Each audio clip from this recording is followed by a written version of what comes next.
Welcome to Star Wars Action News, helping Star Wars collectors collect better. Now, C-3PO comes with no accessories, but he doesn't need to. This one, of all the figures, is the one that feels worth $5 to me because he is vac metalized and so reflective, just like the 3PO I had as a kid.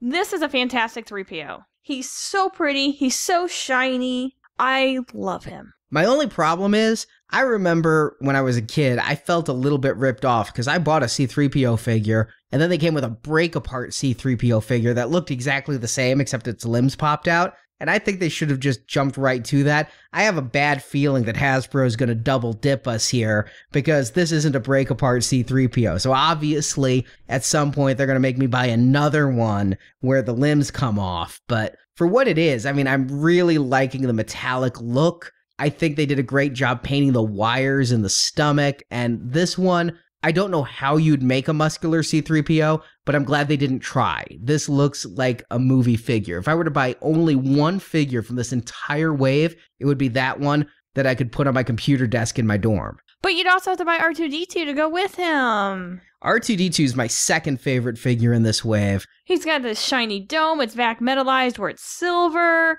He's got his pretty blue. He's got his 3 legs. And the third leg retracts. Wow, that's really cool. Yeah, I think the R2 looks really good as well. I think he's a little bit bigger. I mean, in comparison to scale, he's bigger than my old R2 was compared to the 3PO. But I think it actually might be more accurate to the film because you can get that pose of C-3PO putting his hand down on R2 with the "I have decided we shall stay here" kind of line, and they work out real well. And yeah, these are probably the best figures they'll ever do.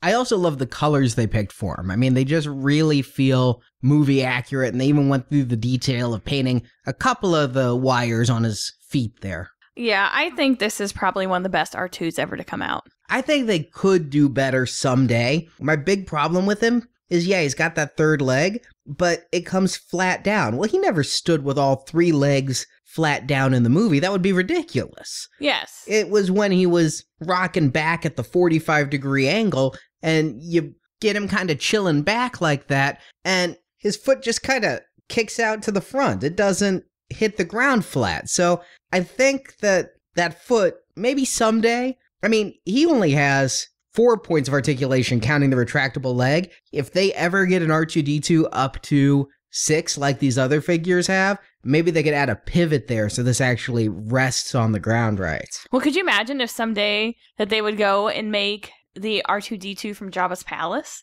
I'm sure we'll get a rocket-firing Boba Fett in this line, as well as a lightsaber-firing R2. I mean, they'll redo all the stuff they did. I mean, with the trays where he can go and be the little waiter and things like that. Oh, they'll never get to that. That's too obscure. Yeah, I guess it is. So if the droids are the best of the heroes, unfortunately, Han and Chewbacca suffer from the same kind of anabolic use that went on with Luke here. They're juicing. Han looks like Lorenzo Lamas or something, doesn't he? Like he should be on Dynasty as like the sexy hunk or something. He could be on that new show Hercules as he looks. Yes, he could. He very much looks like he could be very Herculean. In fact, that figure looks more like Kevin Sorbo than it does Harrison Ford. Yes, he's got a very, very broad chest, although he's showing no cleavage. No, that's for Luke. And an itty-bitty tiny waist. He skipped leg day, too. He did skip leg day at the gym forever.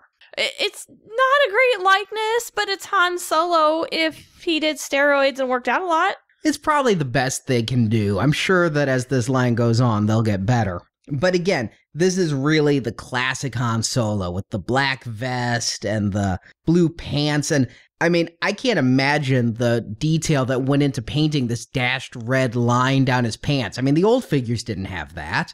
And his head is properly proportioned, unlike the old figures where it looked like either it was inflated or he was at the end of Beetlejuice. But we can't have everything because he's got a super tiny waist and a big chest. He's kind of like a funnel, how he starts off broad at the shoulders and then gets narrower as it goes down. But they have a holster here. Now I realize it's beyond the realm of possibility, but I wish that I could put his gun in that holster. It's just kind of molded on there. But He does have 2 guns, and he has 2 hands, so we can get him holding both. He comes with a giant blaster, as well as his standard pistol. Is this the one he stole from the Stormtrooper on the Death Star? I think so, but when we get to the Stormtrooper figure, you'll see that he has a different weapon. But what this just says is with heavy assault rifle and blaster. And this blaster, I love the shape of it. It's really taken me back to when I was a kid 12 years ago and playing with the old Han Solo figure. It had this specific gun. I was always really particular about remembering which gun went with which figure.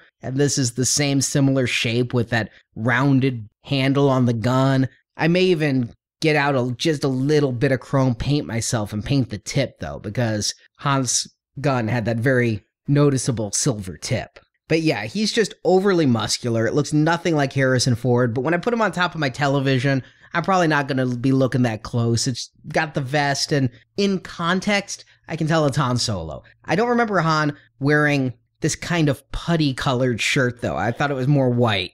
I thought it was white also, and I will say that while Luke's Tatooine outfit is very revealing, I always thought Han was the one showing his chest, and this looks rather demure. But the worst of them all is Chewbacca.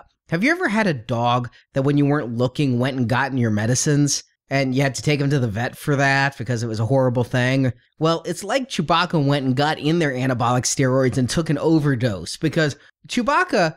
I've been rereading Splinter of the Mind's Eye just while I wait for the next Star Wars book to come out, and they describe how strong and muscular he is, but in the movies he always looked tall, and again, here we got that barrel chest and everything on him, where he just looks a little bit too muscular. He does look a little too muscular, but he doesn't have the same barrel chest that Han has, and for as tall as he was in the movie, he's barely a quarter head taller than Han. Yeah, I remember that scene in the movie where Han leaned up against him and was well below his neck. And yeah, here, way, way too short. It almost looks like somebody threw their belt over the Yeti instead of actually Chewbacca. It looks like a man wearing a bear suit. Yeah, he ends up looking just like that footage of Bigfoot that you see. The Patterson Gimlin footage. Yeah, I mean, this could easily be a villain of the week on next week's X-Files. Yeah, it totally could. And unlike the others, it looks like they tried to make him with 6 points of articulation. He's got the waist, and he's got the legs and the arms. But because of how they did his neck beard, you can't turn his head at all. I don't even know if it's supposed to. It's obviously a different piece from the rest. But if he had short hair, you'd complain. If he had the Bob or the Rachel, you'd totally complain. At least he's not the unibody like the old one was. Although the old Chewbacca was cute. He had that smile, and he kind of looked like a Sesame Street character. This one looks like he'd frighten children on Sesame Street. Yeah, he kind of does. And again, back 10 years ago, I was so into which weapons came with which figure. I was so glad to see Chewbacca came with this bowcaster. I remember, even as a kid, having trouble getting his hand through the little stock there to get him to hold it.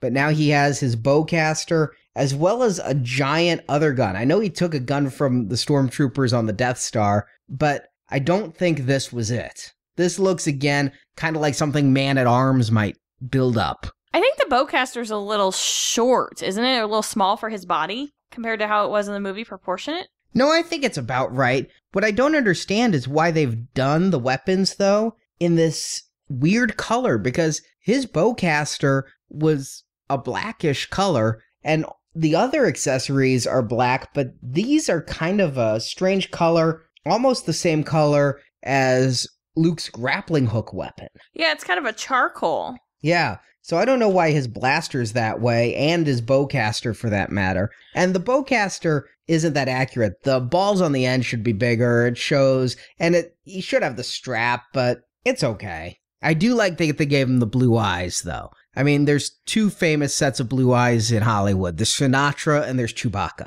That's very true. And then finally, Ben Kenobi.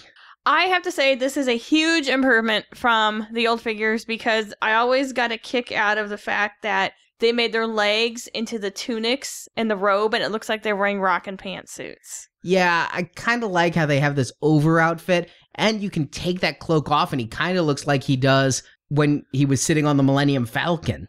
Or he's just wearing a really, really long bib because he's a messy eater. I mean, what this advertises, since he only comes with one weapon, is he comes with a lightsaber and a removable cloak, so that you take it off and now you've got almost 2 different action figures. It does allow him to pose. I have to say, I've had a lot of trouble standing these figures up. They keep falling off my television when I'm gone. And this figure, because of the cloak, you can kind of rock him back and he's pretty easy to stand. Well, you can use it kind of as a stabilizer. Yeah.